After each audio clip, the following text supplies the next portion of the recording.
नमस्कार, पुण्य श्लोक अहिल्याबाई शो में आज हमने देखा मालेराव होलकर मैनाबाई को फिर से दुखी कर रहा होता है। कहता है कि तुम जब मेरा पक्ष सुन नहीं सकती, मुझे अच्छा मान नहीं सकती, तो फिर तुम्हारे यहाँ होने का क्या फ़ायदा है। अब ये बात वो क्यों कहता है, वो इसलिए कहता है क्योंकि मैना फिर से अपना पत्नी धर्म निभा रही होती है और कहती है मालेराव से कि आप पर विश्वास करके मल्हार राव सूबेदार जी ने और देवी हरि ने आपको जिम्मेदारियां दी हैं, मगर आप उसका उचित प्रयोग नहीं कर रहे हैं। आप मालवा के हित में काम नहीं कर रहे हैं। आप सिर्फ अपना न जाने कौन सा ख्वाब पूरा करने में लगे हुए हैं, लेकिन जनता का दुख आपको दिखाई नहीं दे रहा है।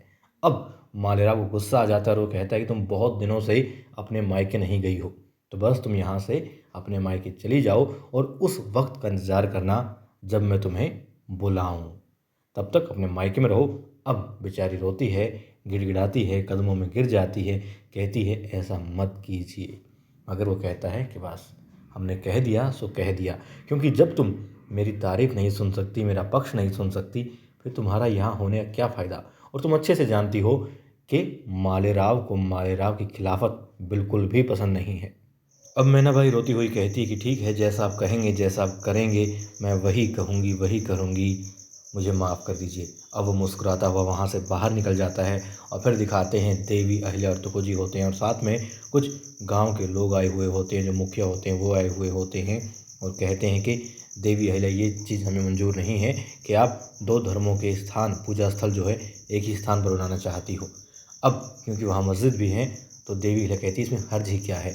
जब दो धर्मों के लोग पड़ोसी हो सकते हैं, तो फिर भला दो धर्मों के जो पूजा स्थल हैं वो एक साथ क्यों नहीं हो सकते। अब वो लोग इस पर अपना पूरा मत जो है एक साथ रख देते हैं कि नहीं तो नहीं, बस हमें मंजूर नहीं है, हमारे धर्म के ये खिलाफ़ है, तो आप ऐसा मत कीजिए, हम आपके साथ नहीं हैं।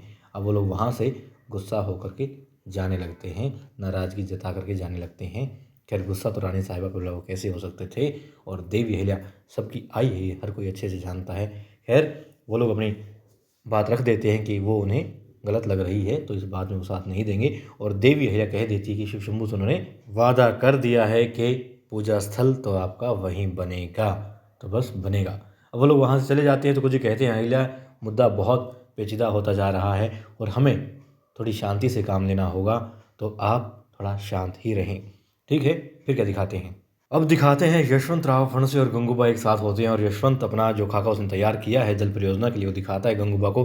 गंगूबा बहुत ज़्यादा खुश हो जाते हैं, कहते हैं आपने तो बहुत बहुत गज़ब की योजना बनाई है। यदि ये योजना लागू हो जाए, और यदि क्यों, ये तो होनी ही चाहिए, सिर्फ मालवा ही नहीं बल्कि पूरे देश से जल संकट जो है मिट जाएगा, हमेशा के लिए मिट जाएगा। तो आपने सरकार से बात की क्या? तो कहते नहीं। अब क्यों नहीं की, जल्दी चलो, वो मुख्य कक्ष में है। तो वो कहते भला मैं कैसे करूँ।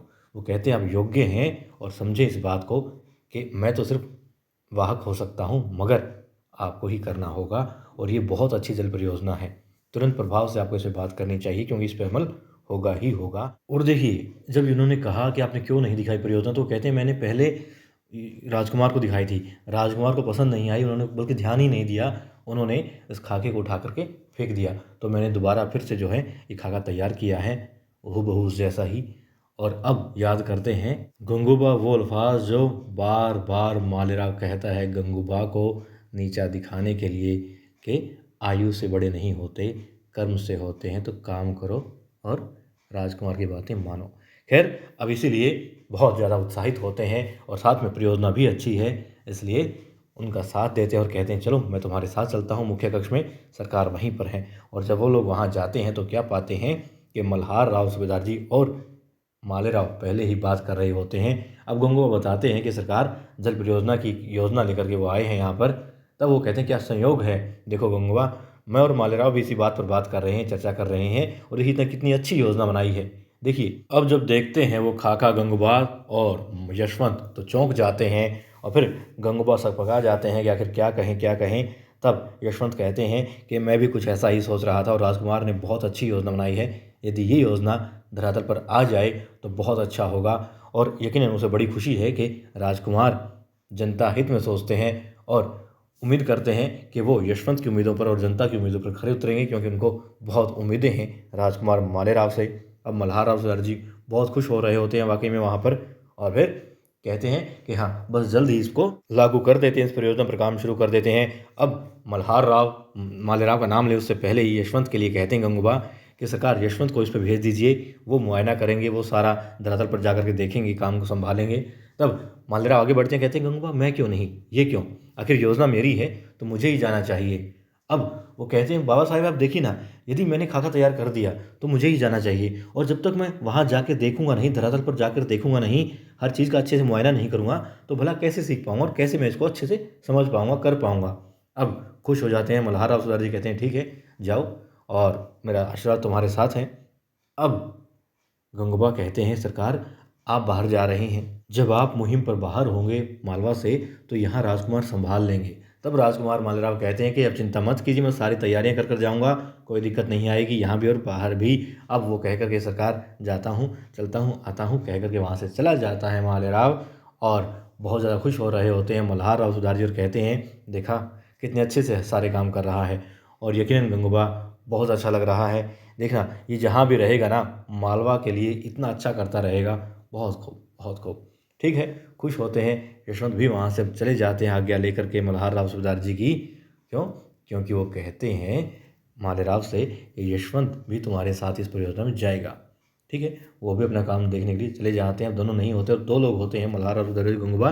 अब गंगूबा कहते हैं सरकार आप थोड़ा ध्यान रखिए, ये योजना तो मतलब ठीक है, लेकिन जब तक पूरी नहीं हो जाती मुहिम पर ना जाइए।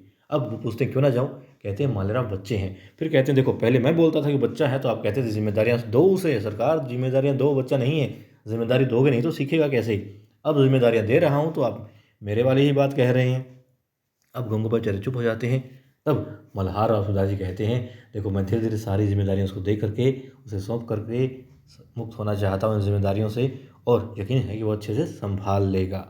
अब मल्हार राव सुधार जी वहाँ से खुशी खुशी चले जाते हैं, और गंगूबा मन ही मन करते हैं कि जिस तरीके से दूध से ज़्यादा प्रिय मलाई होती है और मूलधन से ज़्यादा प्रिय उसका ब्याज होता है, बिल्कुल वही हाल हो रहा है। और अब दिखाते हैं जो गांव के मुखिया होते हैं वो देवी अहिल्या का विरोध करने के लिए गांव-गांव में घूम रहे होते हैं और लोगों से कहते हैं कि देवी अहिल्या का हमें विरोध करना होगा क्योंकि वो गलत कर रही हैं, और अब तक हम लोग आज्ञा किसकी प्राप्त करते आए हैं, किससे आज्ञा लेकर के काम करते आए हैं, हमारे यहाँ किसकी हुकूमत चलती है, नवाब साहब की चलती है, हम सारे काम उनसे पूछ के करते हैं, तो भला फिर अब उनके आदेश और उनकी इच्छा की खिलाफत हम कैसे कर सकते हैं। तो हमें देवी अहिल्या का ही विरोध करना होगा, और हमें उन्होंने जिनको बुलाया है तो हमें वहाँ नहीं जाना है, उनका साथ नहीं देना है। ठीक है, लोग मान जाते हैं क्योंकि अब तक वो लोग नवाब साहब की ही कारगुजारी करते आए हैं, उनके लिए ही काम करते आए हैं। अब दिखाते हैं तो कुछ तक बात पहुंच चुकी होती तो कुछ बताते हैं देवी अहिल्या से कि लोग हमारे साथ नहीं दे रहे हैं, और जिनके लिए तुम काम कर रही हो अहिल्या वो तो हमारे साथ खड़े नहीं है, तो फिर कैसे होगा। अब देवी अहिल्या कहती है कि ना तो हम लोगों के लिए कर रहे हैं ना अपने लिए कर रहे हैं, हम शिव शंभू का मंदिर शिव शंभू के लिए बना रहे हैं, और वो तो वहीं पर बनकर ही रहेगा। और देवी अहिल्या कहती है तो कुछ इसे कि आप चिंता मत कीजिए क्योंकि हमें सिर्फ अपना काम करना है, बाकी शिव शंभू पर छोड़ देना है, वो अपने आप देख लेंगे क्योंकि उन्हें उनकी शक्ति पर भक्ति पर पूरा विश्वास है।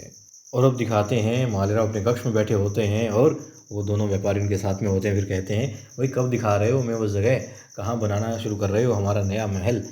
तो कहते हैं सरकार पहले थोड़ी कुछ रकम मिल जाती, तो कहते हैं ठीक है कोई दिक्कत नहीं, रकम मिल जाएगी और हम कल चलेंगे। मालेराव कहते हैं उन्होंने मल्हार राव सुधार से आज्ञा ले ली है, तो वो कहते हैं कि फिर पैसे, लेकिन फिर वो कहते हैं हो जाएगा क्योंकि जल परियोजना तभी दिखाई देते हैं सामने खड़े हुए यशवंत। अब वो उनसे कहते हैं ठीक है सुबह चलने की तैयारी कीजिए और अब जाइए आप लोग, हम सुबह मिलते हैं आपसे, चलने के लिए तैयार रहिएगा। ठीक है, वो लोग खुशी खुशी वहाँ से चले जाते हैं। अब यशवंत अंदर आते हैं और कहते हैं कि आप क्या कर रहे हैं, अब क्या होगा। अब आने वाले एपिसोड में देखेंगे किस तरीके से दोनों के बीच में बात होती है और किस तरीके से दोनों को शांत करवाएंगे गंगूबा बीच में पड़कर इन दोनों की लड़ाई में।